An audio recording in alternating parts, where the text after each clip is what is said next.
Head of Information Services at the South Brunswick Public Library, and I wanted to thank everyone for joining us on what's sure to be a thought-provoking panel discussion on how empowering women can lead to a better world. Please note there's a Q&A and also a chat function there. So if you're attending and you have any questions throughout the program or just want to make a note, please do, and then we'll be sure to address them towards the end of the program. But I'd like to start by introducing Chaiti Banerjee, the person who brought everyone together and made this event happen. She'll be introducing the other panelists, but just to hand it over to her, and a little about her. Chaiti landed in the US with the American dream to pursue her master's degree in electronics and computer technology at Indiana State University. She's an experienced technology leader in industries like banking and telecommunications. She was invited as a speaker across the US and Canada to share her experience in digital transformation in big corporations. She actively promoted STEM to young girls at York University, collaborated with many nonprofit organizations, and led events for women in tech during her tenure at TD Bank in Canada. Her enriched life experience as someone of Indian origin, a Canadian citizen, and a US resident with 2 American citizen children inspired her to join global stage like the United Nations USA to involve effectively in global affairs and international peace. She advocates on behalf of women's empowerment, quality education, and climate action. Chaiti, a proud mother and wife, loves to write in her spare time. She created her blog, which is www.myquestfortruth4.com, to promote inner happiness and attain a higher purpose of life. So, Chaiti, welcome so much. I will hand it over to you. And yes, I'm here if you need anything. So thank you very much. Thank you so much, Jill. Thank you. I really appreciate. And today this program wouldn't have possible with continuous support of South Brunswick Library, our library. And I'm really proud of my community. So good evening, everyone. We are very thankful to have you today. I know it's weekdays and it's 7. You might want to grab a cup of coffee. It's not too late. So today, this March is a Women History Month. So we, the women, always played a significant role for our home, society, and world. We have historical examples. Some of them you might know, like Marie Curie, Eleanor Roosevelt, Hamza Mehta, Begum Saista Ikramullah, and to present day, Gloria Steinem, Roxana Gay, Angela Merkel, Jacinda Ardern, Ursula von der Leyen, and Draupadi Murmu. Along with them, millions of women every day, like you and me, actively engage in different activities as teacher, doctor, engineer, artist, public servant, caregiver, and many more to make the world a better place. Unfortunately, we still face challenges, even with our basic rights. Let us begin our conversation on how we can empower women to keep peace, democracy, and stability in the society, country, and world. We have very esteemed panelists today with us, and I'm very privileged to introduce them. They are not only extremely talented or high achiever in their corresponding fields, but they are role model and example for our society. So let me introduce them. We have Lady T. Thomson. She is United Nations Global Goals Ambassador, Fulbright Specialist, Human Trafficking Activist, and co-chair of UN-USS Women's Affinity Group. She is the principal of the international organization AgroBiz.org. Ms. Thomson is a global citizen who shapes economic growth, strategies, collaboration, and implementation across sectors and continents to advance women's empowerment, living wages, human rights defenders, and sustainable development goals. Her work has been recognized by former US President Obama. She has received many national and international awards. Welcome, Lady T. We are very glad to have you. We have with us Melody C. Miller. So Melody is an award-winning filmmaker who has directed or lensed films for Sony Pictures, HBO, PBS, Amazon, ESPN, and more. She directed two award-winning feature documentaries called California's Forgotten Children about child sex trafficking and Ruth Weiss, the Beat Goddess, about one of the influential female poets of the Beat generation. Her work has been showcased at festivals around the world and at the United States Senate, encouraging policymakers to create and implement laws and policies to combat trafficking.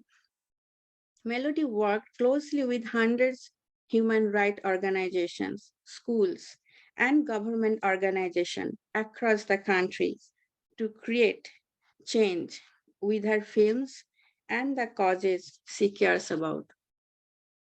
Welcome, Melody. We are really grateful to have you. Now let me introduce one of our ally. He's a great ally, and I personally believe we as a woman cannot and should not walk the journey alone. We need our supporter.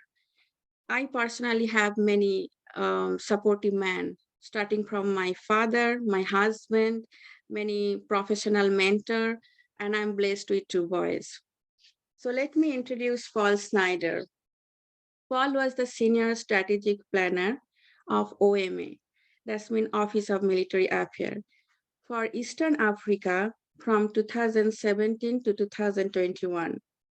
Paul advised the ministerial level of the United Nations Department of Peace Operation on strategic recommendation for AU and UN joint field mission and for the UNSC mandates in Eastern Africa. As an US Special Operations Lieutenant Colonel, Paul's knowledge on counterterrorism helped shape UN effort in the region whilst he was seconded as a UN military officer. Thank you, Paul. Thank you. We are really privileged to have you, especially as an ally. So we have very diverse panelists, and they are from different and unique backgrounds. So we are excited to have many different unique perspectives from each of them. So I'll start with all of you, three of you, that what brings you here today and what you feel most important about today's topic. I will start with Lady T. Thank you so much for having me today. Oh, this is a very important and dear subject for me. And the reason being is not only has this been Women's History Month, not only have we had International Women's Day, but we've also had the 67th session on the Commission of the Status of Women with the United Nations. So I've been doing a lot of engagements. And so the commonality for me is women is the engine of progress. And so women's empowerment is a complex and multifaceted issue, but it involves social, cultural, and economic, and sometimes political factors so that women can be empowered. We need to address the root causes of gender inequity and inequality and work towards creating a more inclusive and equitable society. So one of the most important aspects for me in terms of women's empowerment is education. Providing women with the access to quality education can have a transformational effect on their lives, enabling them to acquire knowledge, skills, confidence to pursue their dreams, aspirations, but most importantly, financial independence. So that's why I'm here today. Thank you. Thank you so much. I'll come with Melody. Melody, would you like to share your thought about that? Yeah, first off, thank you so much for bringing me on the panel today. I'm really honored to be here, and I'm so excited to be collaborating with you on so many other projects to empower women. So Women Empowerment Day for me is women supporting other women and also allies supporting women to achieve their dreams and share their love and women's ability to bring peace to the world. And that's really important to me. So I hope that through our discussions today, we can inspire you to, support other women in your community and their dreams to make it a better place, and also empower women to create a safer communities and sharing their motherhood. Yeah, thank you so much for having me. Thank you, Melody. Thank you. And I can relate with you regarding the motherhood. I think in that perspective, we're in the same boat. So I'll come with Paul. Paul, Chaiti. your view. No, I'm absolutely thrilled to be here with the panel and blown away with their backgrounds and experience. And thanks for pulling this together, because it's critical in Women's History Month that we recognize that women's empowerment is at utmost importance if we're going to change the dynamic and head towards a more peaceful world. And for me, being here, I think the last time I saw you was at the UN General Assembly on the floor. I talk about this all the time. I've always carried this message. I've always made it a priority for me because of all the strong women that raised me. You say you have a lot of men. I wouldn't be here for all the strong women that pushed me through. My mom immigrated to the United States. She joined the Air Force in 1970. She became a lieutenant colonel in 1990. She retired, and I looked to her as a leader, and she pushed me forward, pushed me into my military career. And I do a lot of national stuff. I'm going to the National Capital Region to do a video on women's empowerment and peacekeeping with UNA USA and the UN Foundation and Better World. And just very exciting. This is critical stuff that we're talking about. But for me, it starts at home. I live in New Jersey.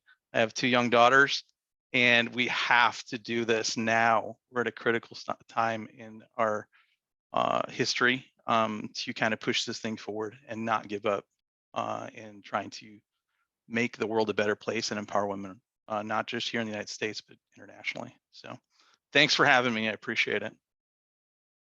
Thank you so much, Paul. Thank you so much. I really appreciate to have ally like you. So I will just come with, I'll have some specific question to each of you, which might give the audience more, more some perspective from your background and some specific area.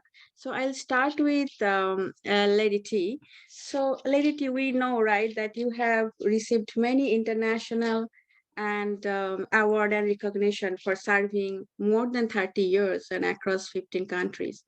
So you might have experienced that sometimes women from developing countries, they don't have access to resources, tools, technology, educations, though they have a big heart to serve for the humanity. So how can we empower, engage them more for global agenda like, climate actions, human rights, or quality educations? Thank you. Your question is such a very impactful question. It's multi-layered. And so what I try to go back to is the education piece. And the reason being is when you educate a woman, and when I say education, also it's inclusive of training. When you train women, whether you have people who have no or little formal education to double PhD holders, it changed the economy, it changed the community, it changed the world. So I go back to when I said women truly are the engine of progress. And so when you bring about the educational piece, it's transformative, and it'll have 3 elements to it.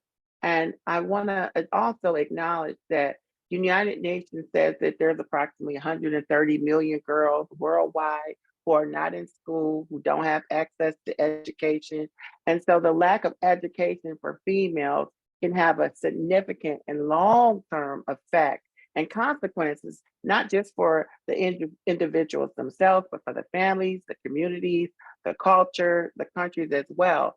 So when we educate our women, we transform our lives, we transform future communities, future generations. And so it's important that we look at that education leads to economic independence. It also leads to women having access to equal opportunities and resources to fully participate within the economies that they're in, involving including decent work, equal pay, and access to financial services. And I like to really highlight this because, in a nutshell, there's over 1 billion people, 1 billion women, billion with a B, who don't have access to financial systems. And I love that we have our ally here who is from the peacekeeping background, because one of the elements that I like to introduce when I'm talking or communicating about underdeveloped countries is when we talk about climate crises, or climate, I'm so excited, climate crises, or any element of COVID or conflict, we're really talking about decisions of peacemaking and peacekeeping, and the decisions that whole acutely affect women and children. And right now, and you heard me at the UN when we talked at the Global Engagement Summit, only 76% of peacekeepers are men. And all decision-making from peacekeeping severely impact women and children. So we have to recognize and celebrate achievements of women, but we also have to create role models for a future generation and have women and little girls to think like, wait a minute, I definitely could grow up and be a peacekeeper. And I learned that during the Obama administration, the former economist for the Department of Labor, Dr. Adriana Krugler, I said, wait a minute, how did you become economist for the Department of Labor? What little girl goes and said, I think I want to grow up and be an economist for the Department of Labor? So she didn't have anyone that she could see to be. So it's important that we have these role models. And so when we have underdeveloped countries, we have to invest in them. We have to give them role models. We have to give them education and training. So that's my take on it. Wow, that's a lot of insight and inputs. That's a huge.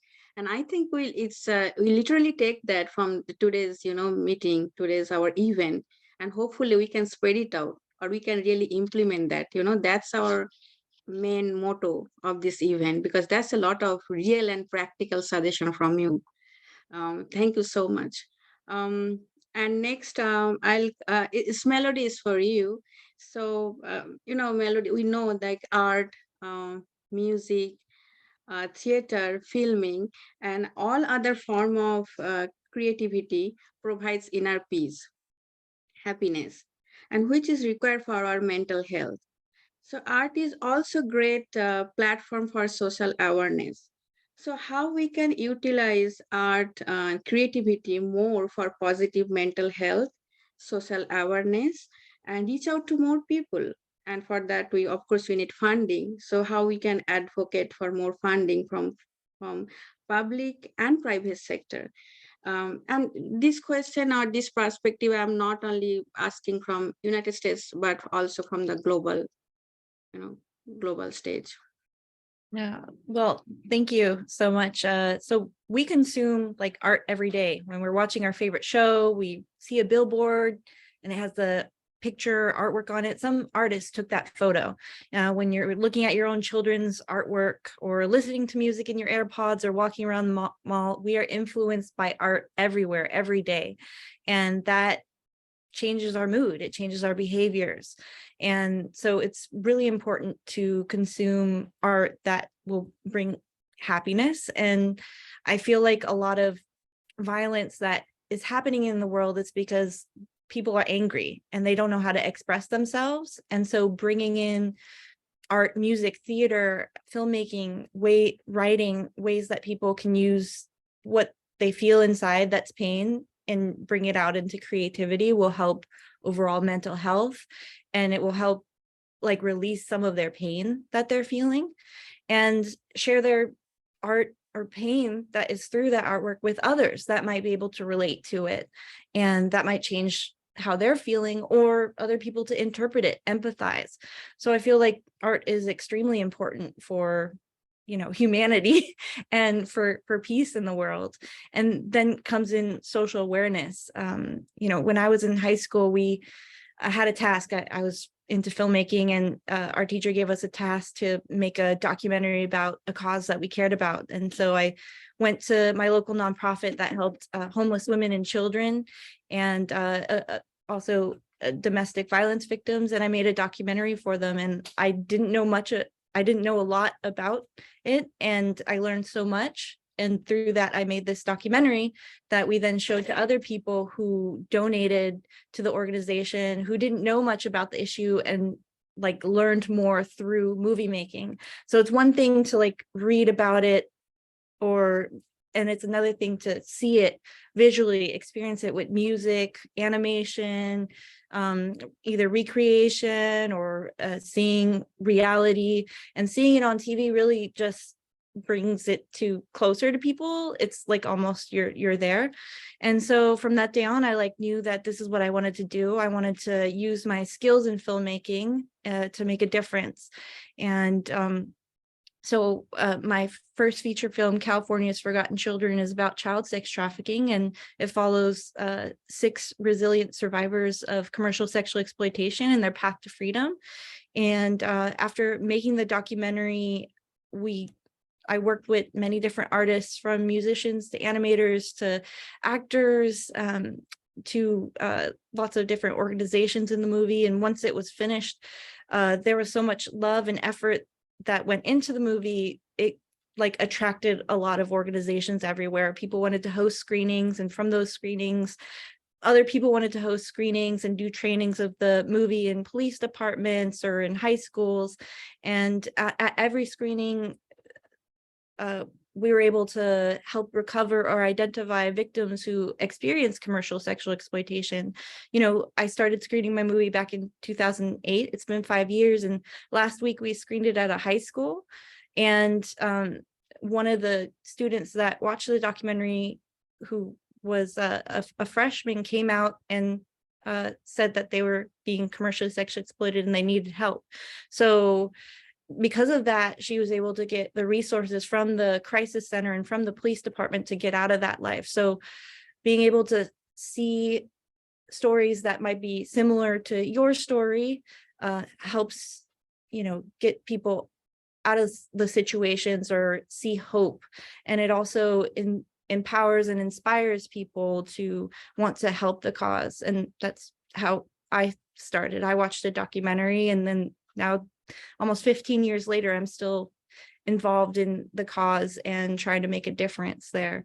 And so that's why I think it's important to then, like, I'm now donating all the funds that I'm making from the documentary to all the organizations in the film, and people can host screenings of the documentary and fundraise for their nonprofit organization that helps that's around the same causes, either commercial sexual exploitation, women's rights, homelessness, and such. So it warms my heart that this beautiful but heartbreaking film that we created is, you know, not only making a difference, but helping empower those organizations and people who might be experiencing similar things.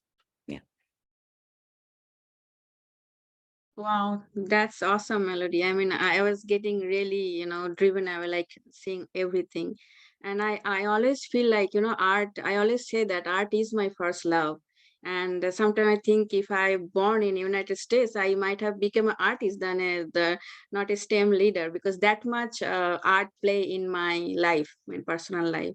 And the way you say, like, art is a platform of entertainment, but when artists also contribute art as a social awareness or a cause, then it become very impactful, because I think art has the most impact on human brain, our psychology, our society, our awareness or advocacy. Art can do a tremendous thing, and your whole thing is reminding me one of my favorite movie, The Pianist. So how art can change people and art. So thank you so much for your input, and I'm excited to maybe we can do some more project and with you. Thank you so much. So I'll come to Paul. So Paul, this question actually a little intense for me to ask you personally, but I got to ask you because maybe many women and many people will get benefited. So across the globe, violence against women and girls is often used as a war tactic to terrorize civilians. This was continuing from ancient time to even unfortunately present days.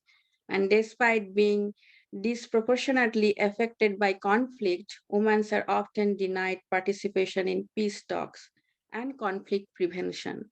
So, what policy or strategy, rules, regulation, diplomacy, international pressure, whatever we can do to ensure women protection during conflict and wartime, and also increase women's participation in peace talk? Yeah, no, thanks, Chaiti. And that great question, and Lady T, like set me up for this as far as role models and the 76% of peacekeepers being men. I worked there. I worked there in the field. I worked there in the secretariat, strategy wise. So I'll talk about it in two parts. We've been, I was out there for 5 years in the field and at the headquarters. And I think we were celebrating the 75th anniversary of peacekeeping. But if you're paying attention to what's going on in the news, we're backsliding. Russia and China, US at odds as the Security Council members. And, we've come a long way with women's rights and human rights in those, 75 years. But one thing I can tell you is during all these conflicts and those 75 years of being in charge, one thing, there's a big problem that whole time, and that's we don't have women at the top of the chain in security, and women working at that level in security. We're almost there. I've had the privilege to work with some luminaries, Ambassador Power, Ambassador Haley, Ambassador Linda Thomas Greenfield. There's some people, obviously our current Vice President Harris. They're all working security. Michelle Flournoy, Condoleezza Rice. These are some luminaries we've had, but haven't gone over the top to be, I don't know, president and the next level that we need in charge of our country, because the men have had 75 years to get it right, and we're backsliding. It hasn't worked. And so how do you go about doing such a big challenge in the United States and then a little bit broader internationally? Well, you act.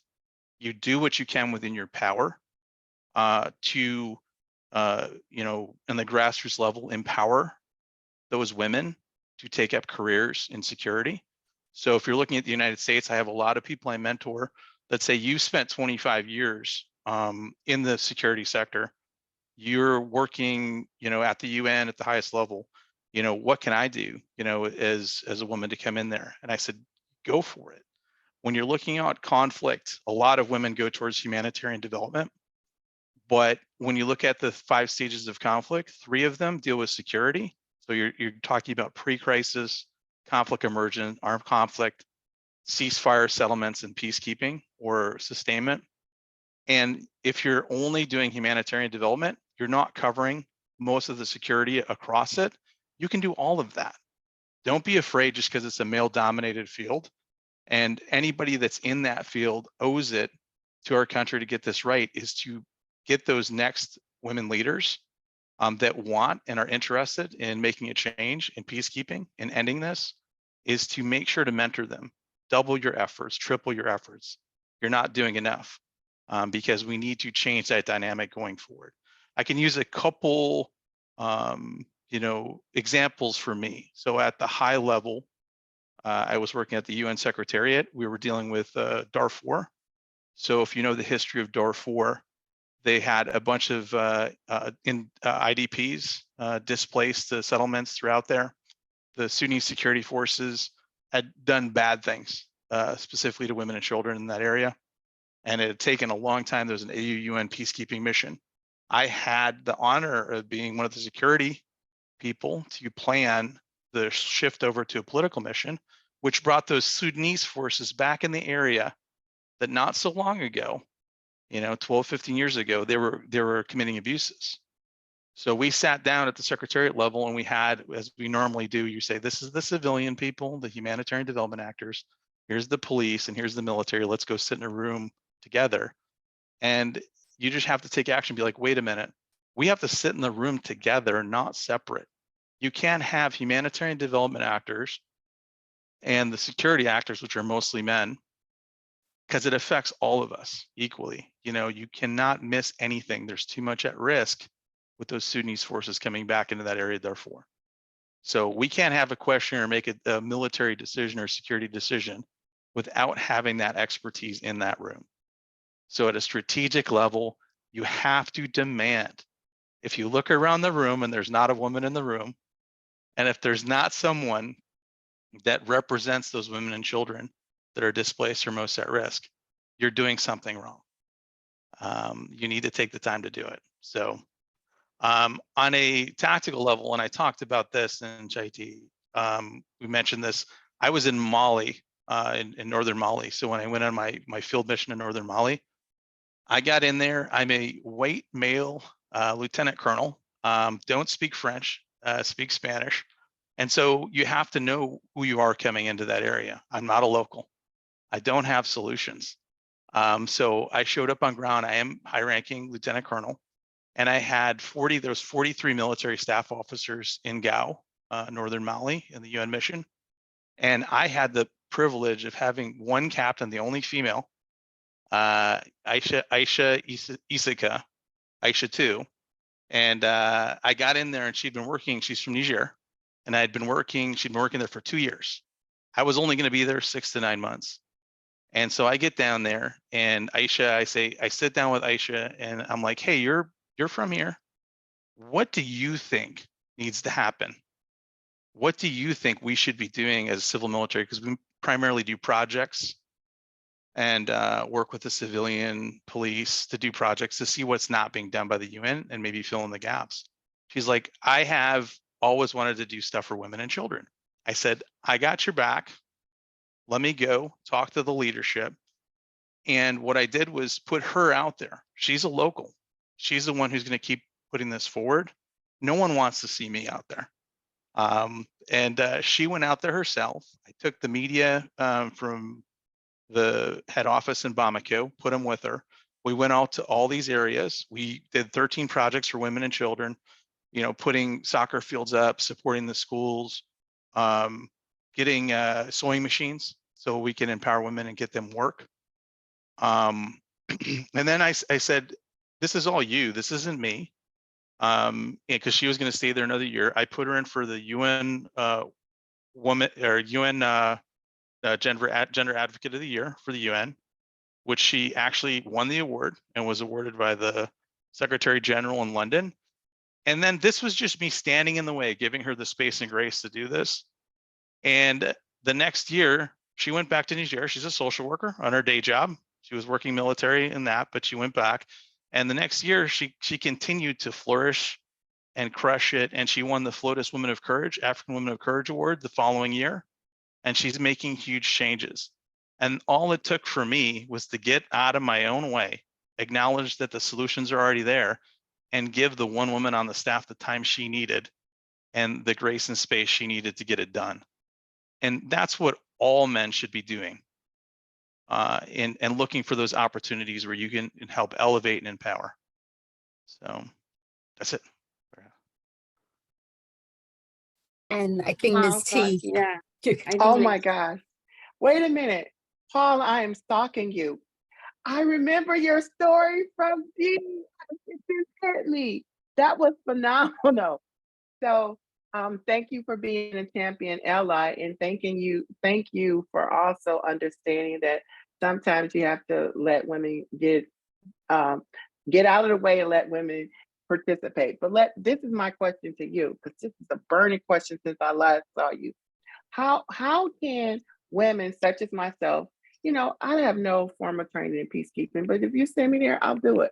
But most importantly, how can there, with the Security Council, with the security piece, there are not enough women who have the long history, and they're not a consummate, if you will, with security to be at the peacekeeping table. But how could there be opportunities for women to be expert consultants like they use in some of the other secretariats, that they use female consultants to participate? So that was my burning question from the last time I saw you.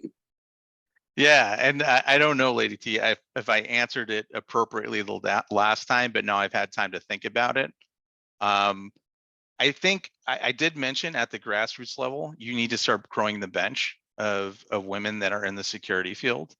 At the highest level, you need those leaders to insist that they have those women in the room.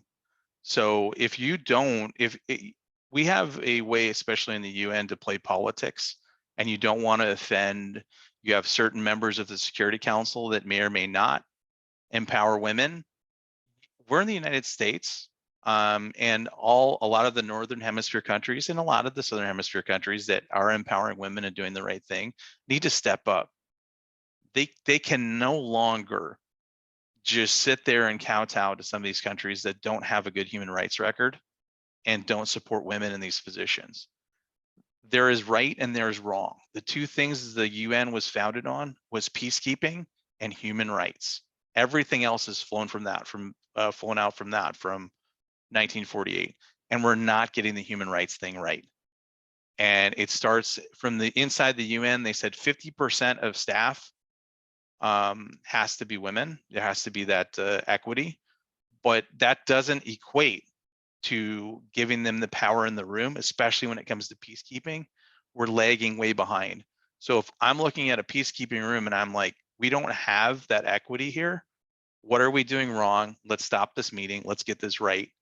And let's make sure we have those people in there. So you just need to hold them accountable and say, why are we not? I mean, Ambassador Greenfield is a great one for that. She's a great ally and she's pushing it. I mentioned Samantha Power, also a great one pushing that. I need an equal seat at the table.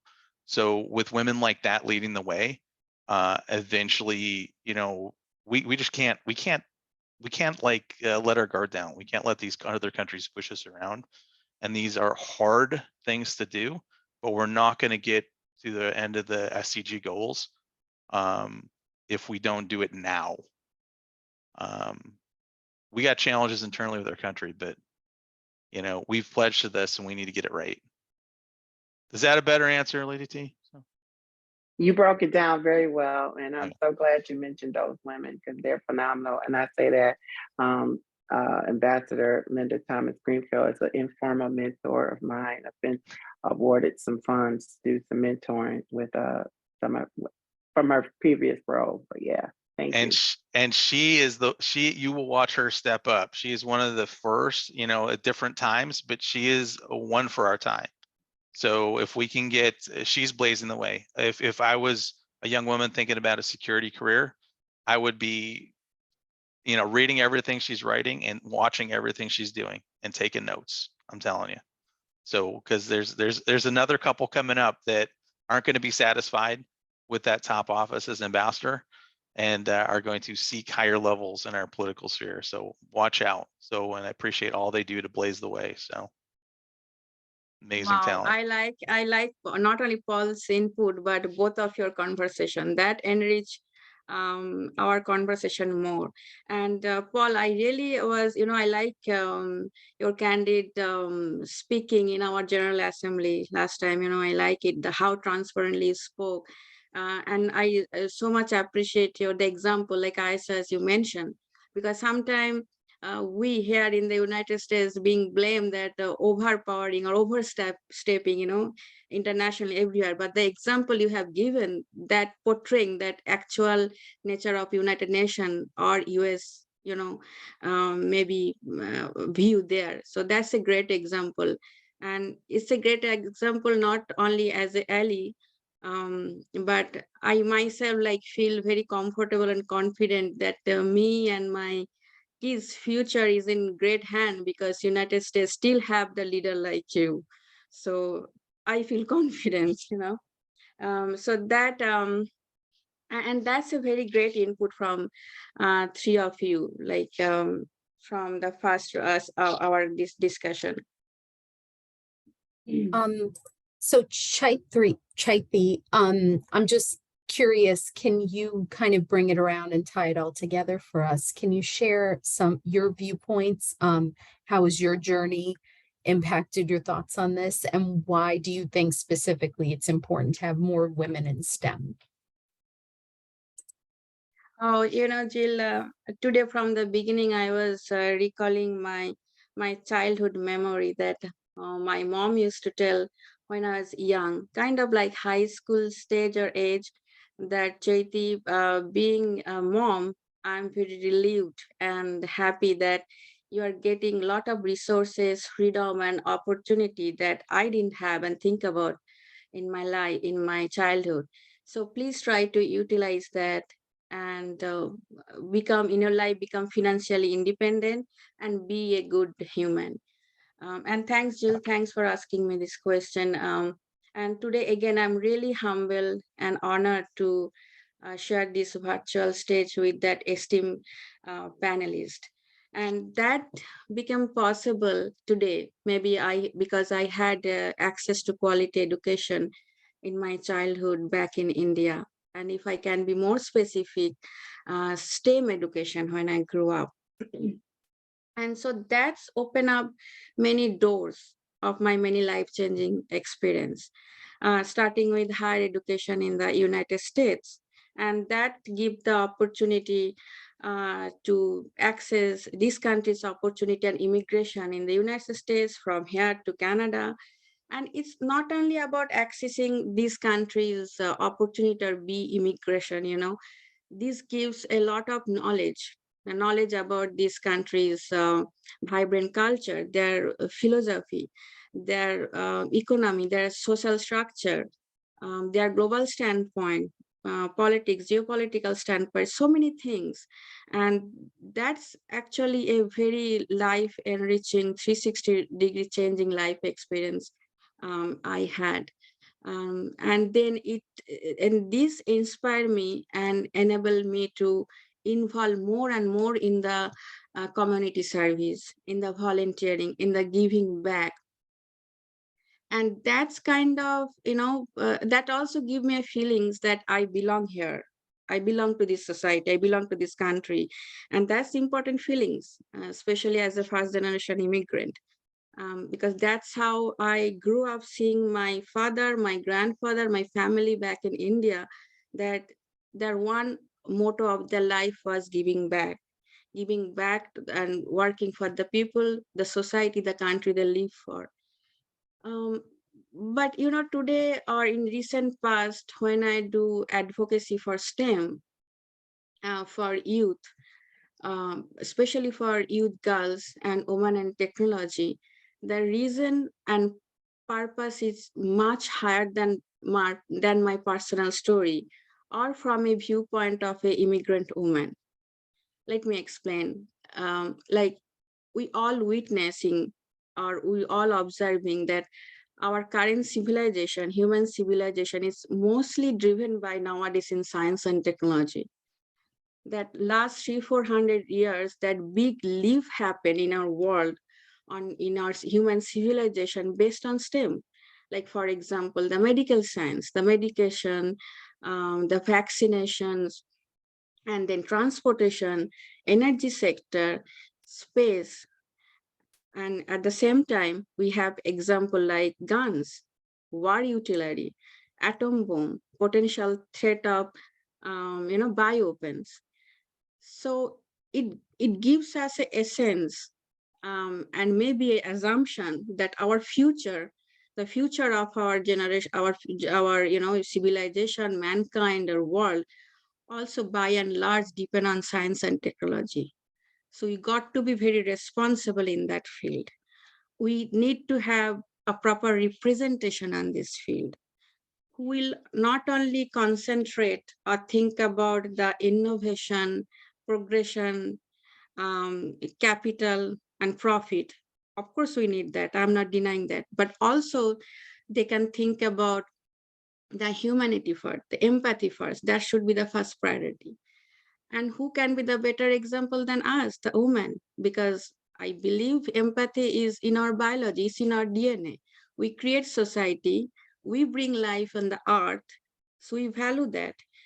So this is like, as a society, as a woman, as a human, as an institution, as a country, it is our responsibility to empower and enable the woman from the very childhood, so that when they grow up, they can take that particular chair or the leadership or the strategic in this field, to make to keep democracy and peace and stability of our world, of our society. So that's the reason I feel we need more women in STEM. Absolutely. And thank you. That's a lot to think about. So let's see. I think you have one more round of questions.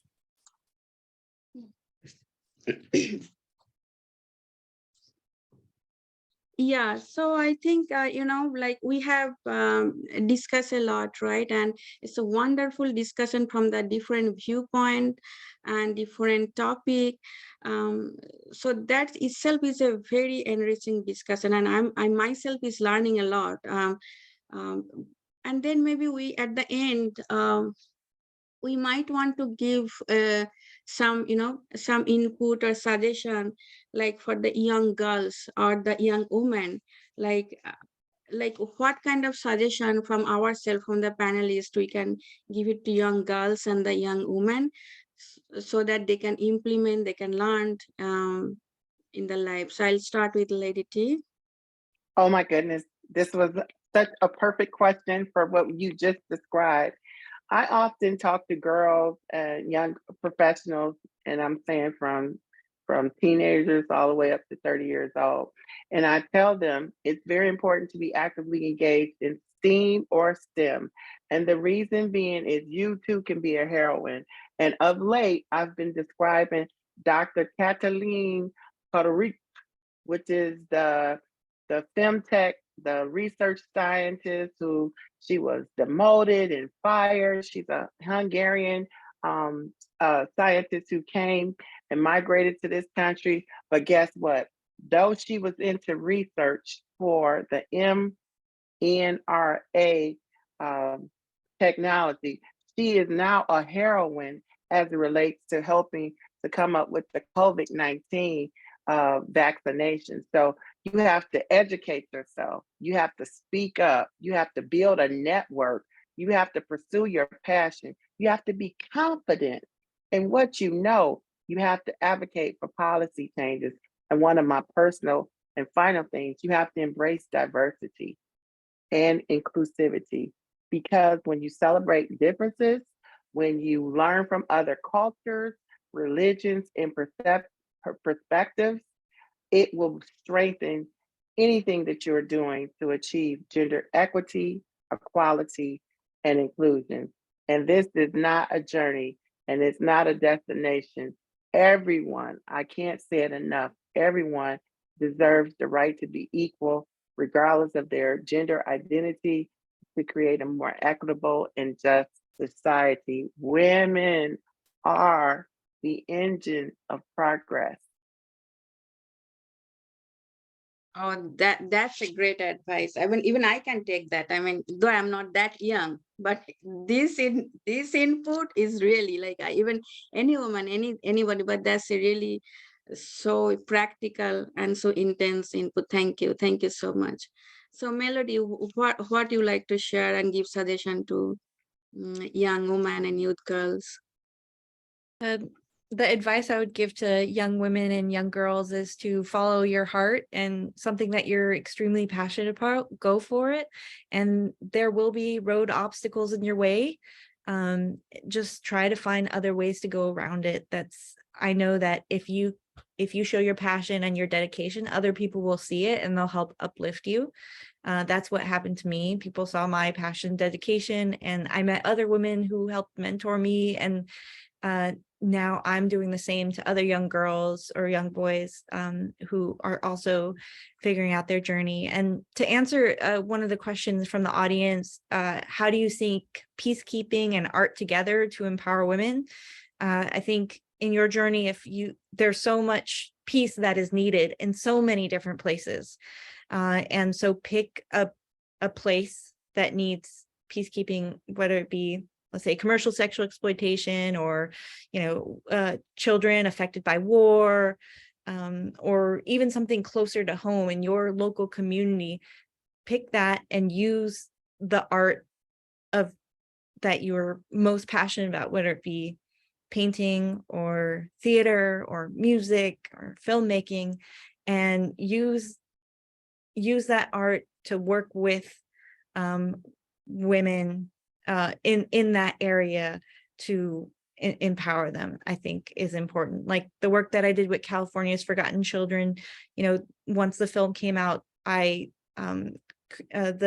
survivors in the movie became ambassadors of the film, and they spoke at the screenings and got paid by different organizations. And I also hired some of them to work on the curriculum for the film. So in empowering the area that you're working in and empowering the people in it to work with you on it, I think is important. Thank you. That's awesome, Melody. I mean, I really like your input, and that was so specific, so so much blended to everyday what you do, and so natural, so organic, and I really like that. So Paul, you'd like to share something? I'm not asking, I'm telling, sorry. Love it. First, before I finish up, I have to do a shout out, so I didn't do it before. I'm in my wife's office. She's an Ayurvedic practitioner, and so she works tirelessly for young girls and women as far as like sexual education and stuff. So once again, shout out to her and all the things that she does. Thanks, Erica, and your support as well, since I didn't mention in the beginning. But I'm not going to talk. I'm going to flip it a little bit on its head, Chaiti, and I'm going to talk about what you should be doing as an ally, because I can't beat the answers that Lady T and Melody and you have already provided.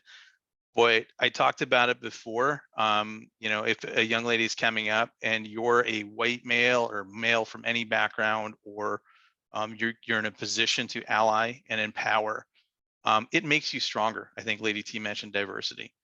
You're not losing anything by taking your time and elevating women from all backgrounds, all colors, creeds.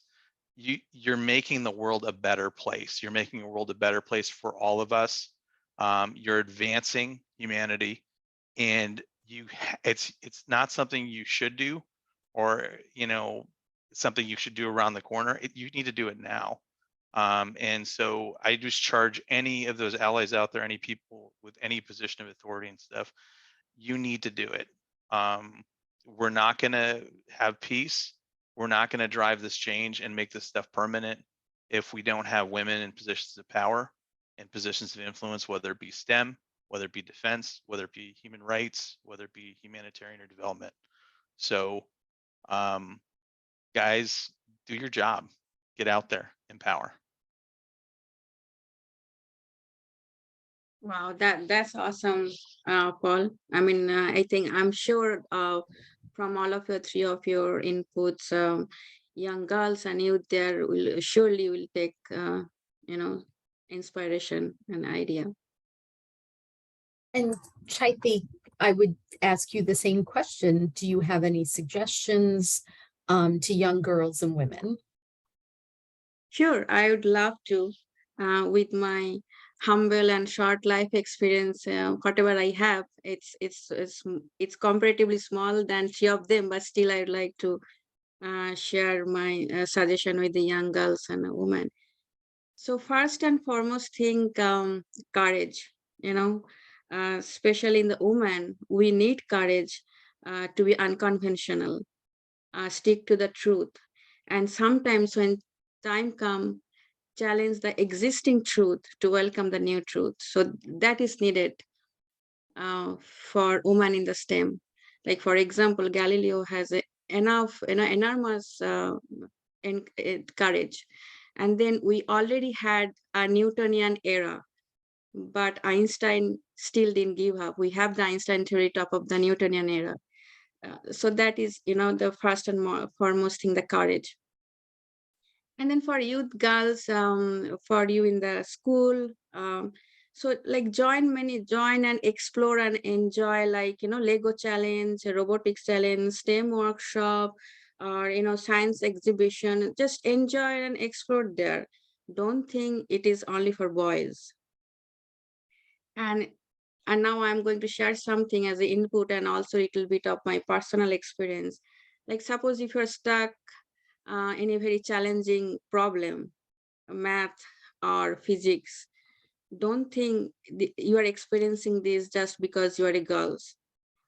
It can be anyone. It can be maybe the boy sitting beside you struggling more. It's just a problem. It's nothing to do with our gender.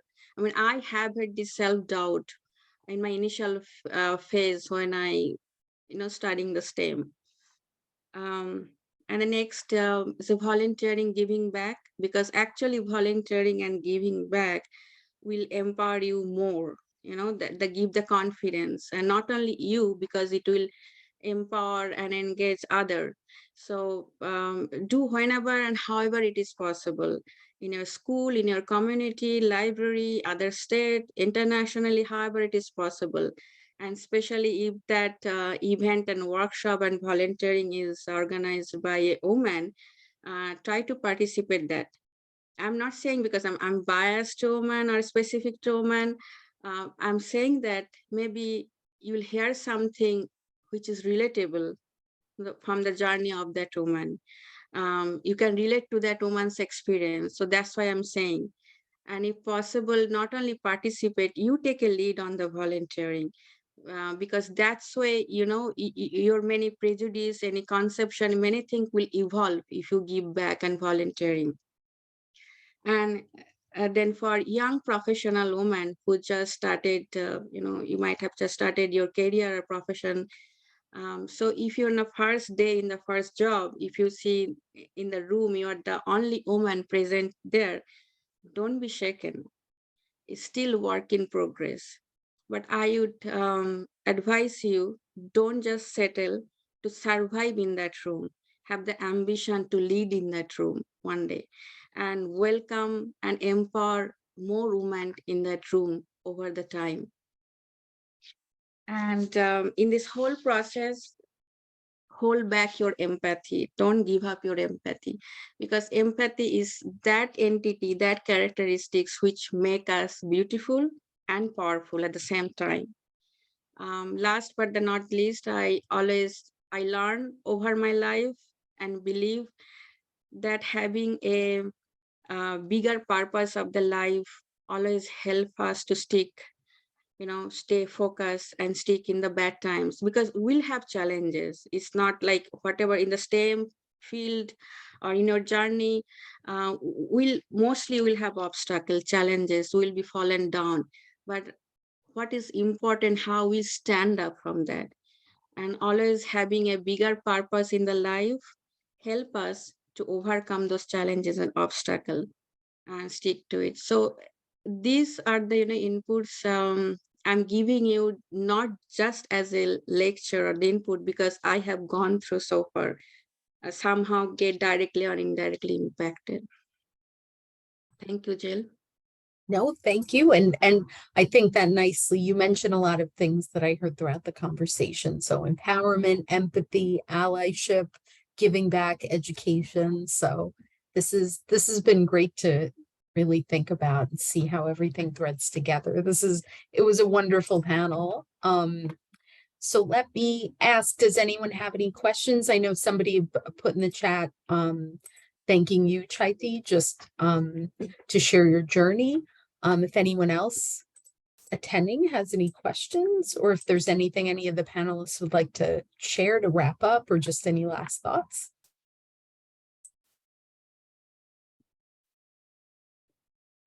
I think one thing that we did not include is awareness about inequality and inequity. And I know Paul is a stellar example of what happens when you are aware and you let it flow. But I would like to leave us with a few examples or a snapshot of what inequality looks like from a global perspective.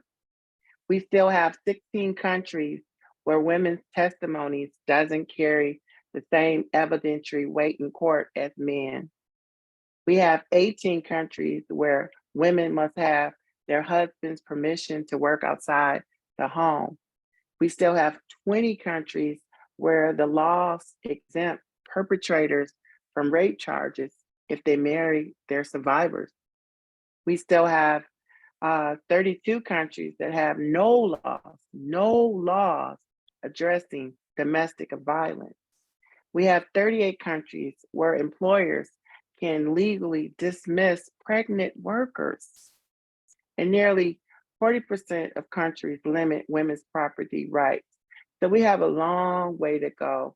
And I'll leave you with this last statistics. And these aren't my statistics, they're from the World Bank, is that there are over 1 billion women, 1 billion with a B, around the world that does not have access to financial systems. So that's a lot to think about when we think of women's empowerment.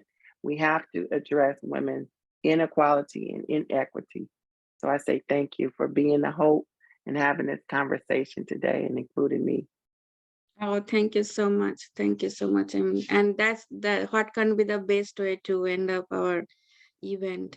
And I'd like to really appreciate all the audience who stayed with us and join us. That motivates us more to have this kind of event and conversation. I again appreciate our library, South Brunswick Library, Jill, Chris, Paul, Melody, Lady T, all of us. And I'm looking for more collaboration project like this. So thank you, everyone, and good night. Thank you all. Thank you for coming, and thank you all to the panelists. So it sounds like we have a lot of work to do, but it was very enlightening. Thank you. All right. Have a good evening, everyone. Thank you so much for joining us. Thank you. Thank you.